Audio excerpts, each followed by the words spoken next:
안녕하세요, 리섭입니다.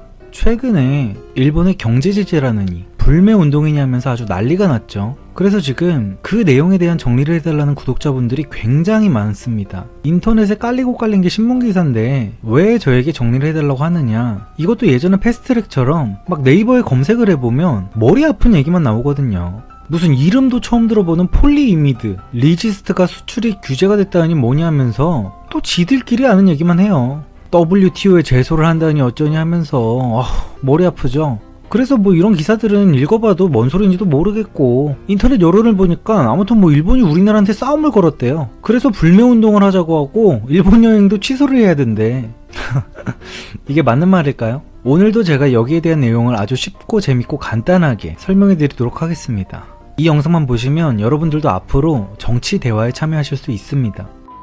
우리나라가 반도체 강국이라는 것은 다들 어느 정도 들어보신 이야기일 겁니다. 안 들어보셨어도 상관없어요. 이제 더 이상 우리나라는 반도체 강국이 아닐 거니까요. 뭐 아무튼 간에 어제까지만 해도 반도체 강국이었던 우리나라의 반도체, 그 반도체에 들어가는 세 가지 핵심 소재를 일본에서 수입을 해서 사용을 하고 있었는데, 일본은 이 핵심 소재 세 가지의 수출을 규제하겠다고 발표를 했습니다. 이 소재들은 일본에 대한 의존도가 어마어마하게 높은 소재들이기 때문에 일본은 우리나라의 반도체 공장을 완전히 마비시켜버리겠다는 의도입니다. 정말 괘씸하죠. 얘네들은 대체 왜 이러는 걸까요? 왜 항상 가만히 있는 우리나라를 못살게 구는 걸까요?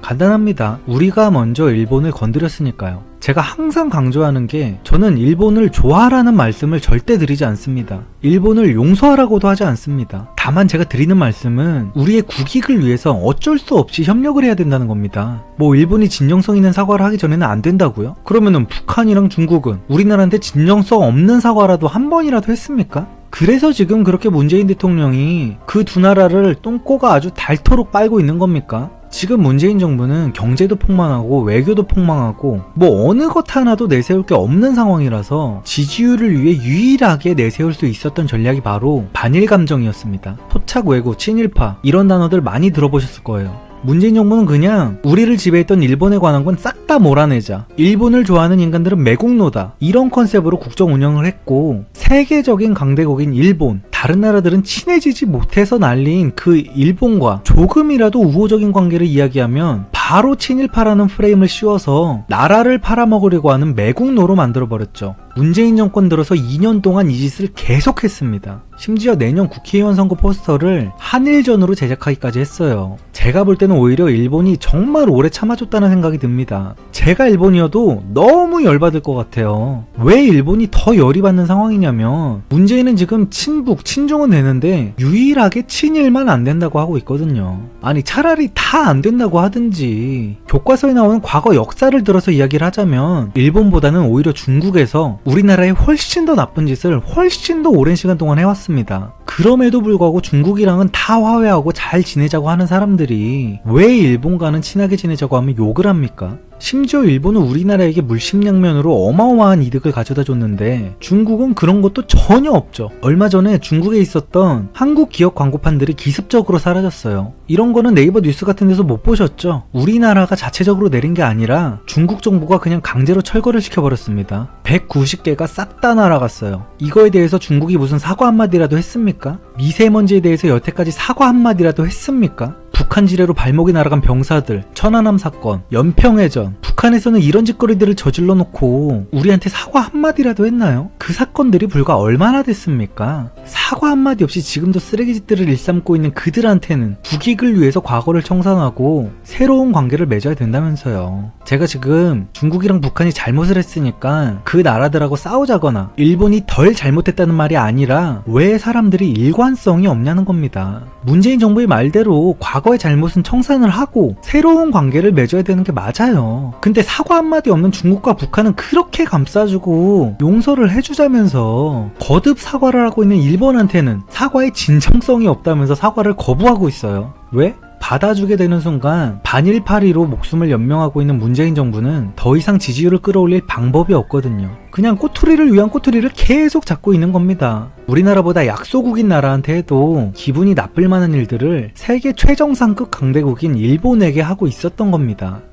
현재 우리나라의 경제 상황을 보면 언제 망해도 이상하지 않을 상황입니다. 뉴스에서는 정부 눈치가 보여서 이런 것들을 자세하게 다루지도 않고 있고요. 일단은 조선산업이 망했어요. 상태가 아주 바닥입니다. 철강이나 건설도 바닥이고요. 이 세 업종이 상태가 너무 안 좋고 정유업계도 정제마진이 아주 최악, 역대 최악입니다. 자동차 업계도 지금 상황이 너무 안 좋고 우리나라가 그래도 지금 제일 믿을 수 있었던 거는 유일하게 반도체 하나뿐이었는데 그동안 우리나라를 괘씸하게 생각했던 일본이 이제 이 반도체에 손을 대서 우리나라가 골로 갈 수 있게 막타를 쳐주겠다는 겁니다. 네, 자업자득이에요 우리나라에. 그럼 일본이 이렇게 칼을 꺼내 드는 상황까지 만든 문재인 정부의 대응을 봐야겠죠. 설마 아무런 대안도 없이 이런 짓거리들을 해왔겠어요? 지금부터는 우리나라의 거친 반격 내용을 한번 보도록 하겠습니다.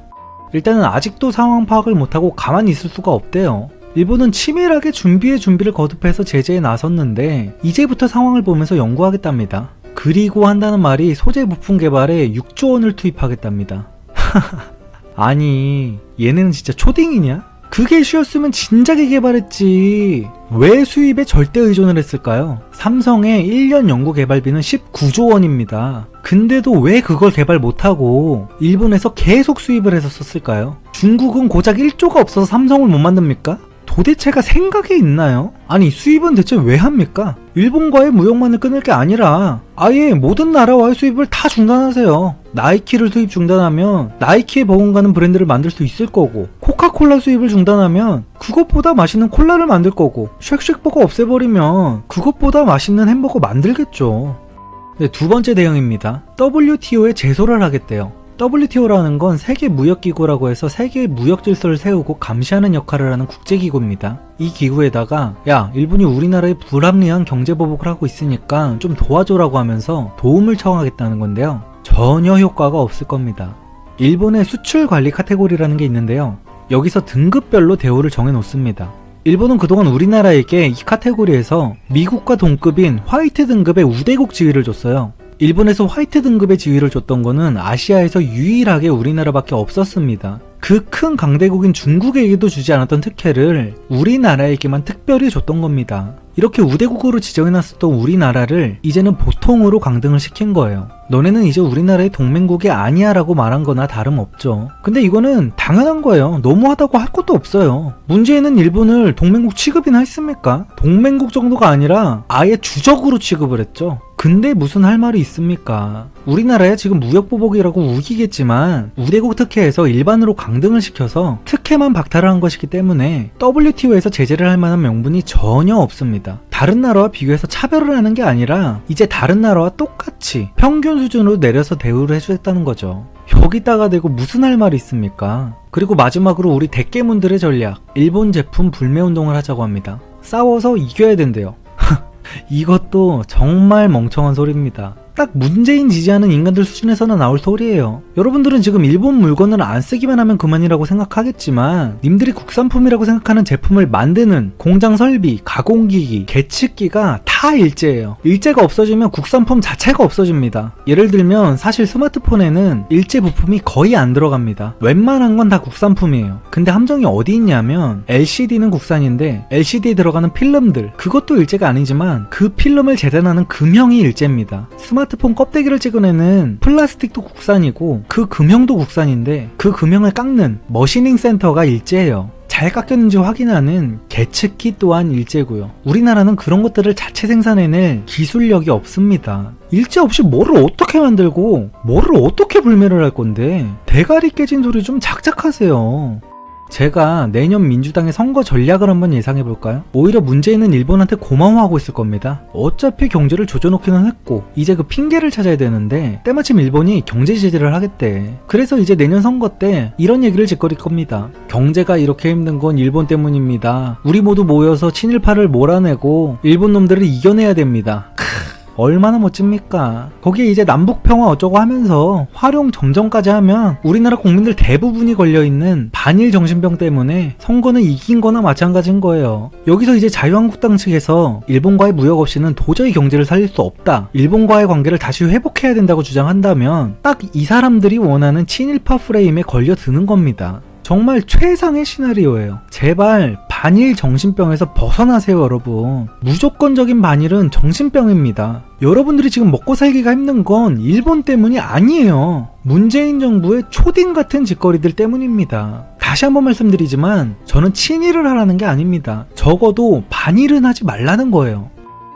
오늘의 요약, 치킨 게임이라는 게 있습니다. 차 두 대가 서로 정면 충돌을 할 듯이 달려드는데 먼저 핸들을 꺾으면 지는 거예요. 문재인 정권과 그 지지자들은 일본과 치킨 게임을 해서 일본이 먼저 핸들을 꺾을 때까지 버티면 된다고 생각하는 것 같습니다. 물론 이대로 충돌하면 일본도 다치기는 합니다. 정면으로 충돌하는데 멀쩡하지는 않겠죠. 근데 문제는 우리 차는 소나타고 상대방 차는 25톤 트럭이라는 데 있습니다. 쟤네는 범퍼가 약간 찌그러진 정도일 거고 우리나라는 목숨을 유지하기만 해도 다행일 겁니다. 자존심과 감정으로 나라를 운영해서 경제를 살린 나라는 국제사회에서 미국을 제외하고는 어떤 나라도 없습니다. 지금 우리나라에게 이렇게 제재가 들어오는 건 일본 놈들이 나쁜 놈들이어서도 아니고 우리나라 기업들이 잘못을 해서도 아닙니다. 그냥 문재인 정부의 부족한 외교 능력 때문입니다. 그리고 여러분, 놀라운 사실이 하나 더 있습니다. 일본이 이런 말을 했어요. 한 개 가지고는 놀라지 말라고요. 이번 제재는 100개 중에 하나일 뿐이고 앞으로 99개가 더 남았답니다. 저는 앞으로 우리나라가 어디까지 추락할지 정말 기대가 됩니다. 왜냐하면 문재인 정부가 아직 3년이나 남았거든요. 여러분들 주변에 평소에 뉴스 한번 안 보면서 이번에 또 일본 불매 운동인이 어쩌니 하면서 무조건적으로 일본만 욕하는 분들이 있다면 이 영상을 반드시 공유해 주시고 그분들의 대가리를 깨주시기 바랍니다. 오늘도 영상 봐주셔서 감사드립니다. 좋은 하루 되세요.